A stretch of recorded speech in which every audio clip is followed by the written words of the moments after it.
अहो बाय जरा गप्प गप्पच आहे. कार्यक्रम अर्ध्यात राहिला ना तर वाईट वाटत असेल तिला. मागं वाईट वाटणारच ना ग. साखरपुडा होता तिचा.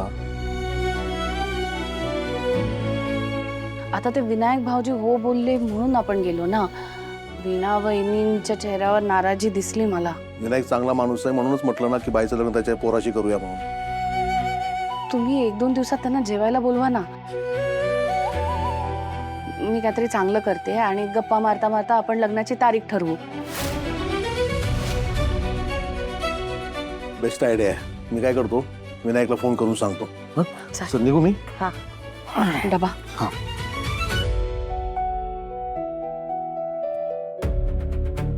मम्मी मी जरा जाऊन येते. हा आज सुट्टी आहे ना. हा थोडं काम आहे ऑफिसच आहे ते करून येते. हा ये.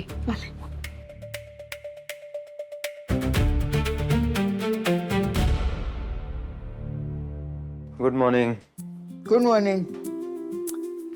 कसं आहेस? वीकनेस वगैरे डोकं दुखतंय?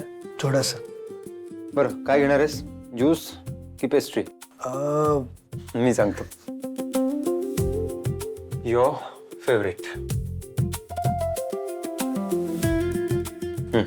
आजार अरे भरवतोयस काय, लहान आहे कमी. पण आज भरवायचंय मला. घे. तसंही लहान असल्यापासून भरवतोच आहेस.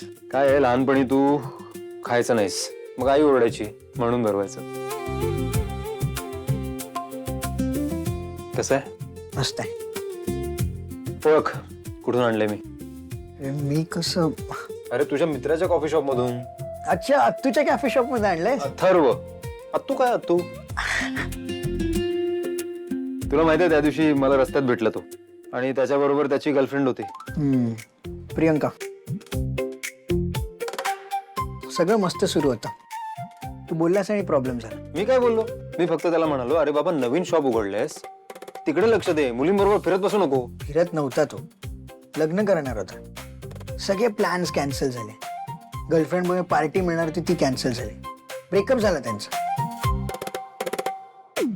एनिवे तशी ती मुलगी थोडी मॅडच वाटली मला. आणि त्याने आधी सांगायचं ना की बाबा ही माझी गर्लफ्रेंड आहे, आम्ही लग्न करणार आहोत. आधी सांगितलं असतं तर मी काही बोललोच नसतो. काय आधीच सांगितलं तर गोष्टी सोप्या होतात. सांगून टाकावं मनात जे काही आहे ते. समोरच्याला मदत करता येत असेल तर तो करेल. राईट?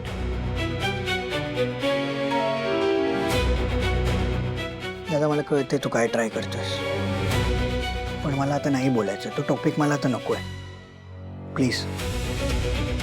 Okay sorry.